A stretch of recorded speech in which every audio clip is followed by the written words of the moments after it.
Haute trahison. Tout se passa très vite. Elric rassembla ses dernières forces et se rua sur son père pour tenter un ultime coup. Le soleil descendant vint frapper ses yeux, brouillant sa vue quelques secondes. Il ne vit donc pas son père, pris d'étourdissement, poser un genou à terre.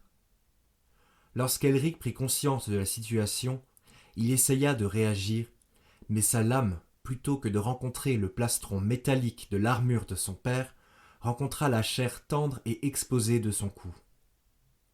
Elric finit sa course dans le sable derrière son père, laissant échapper son épée dans sa chute. Il restait là, prostré, en état de choc. Le monde autour de lui n'était que chaos et panique. Il était limpide et flou à la fois. Le bruit était assourdissant et étouffé en même temps. Les gens criaient. Les soldats couraient dans tous les sens. La reine et ses sœurs s'étaient précipitées vers le roi et pleuraient à chaudes larmes. Toujours incapable de bouger au milieu du chaos, Elric fut ramené à la réalité par Alphéus qui comprit très vite dans quelle situation se retrouvait son ami. Fuir ou rester, telles étaient les solutions qu'il restait à Elric. Dans les deux cas, personne ne croirait à son innocence. Le royaume entier venait de le voir embrocher son père alors qu'il était à terre, lui, le bâtard royal. Fuir donnait raison au noble et le condamnait. Au moins, s'il restait, il pourrait tenter de prouver son innocence.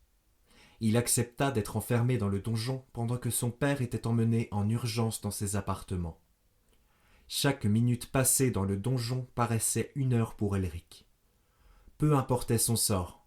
Tout ce qu'il voulait savoir, c'était comment allait son père. Mais aucune nouvelle ne vint. La nuit tomba et pas même un rat ne vint lui rendre visite. L'attente était insoutenable.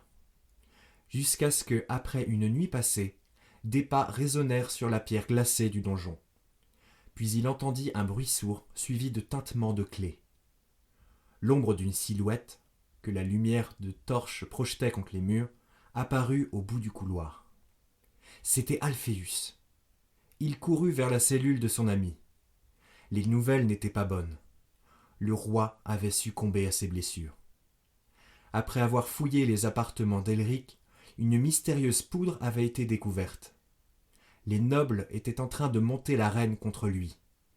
Il serait jugé coupable sans l'ombre d'un procès et condamné à la peine capitale sans même pouvoir se défendre. Il ne restait donc que la fuite. Alphéus n'eut aucun mal à se glisser à l'intérieur du donjon.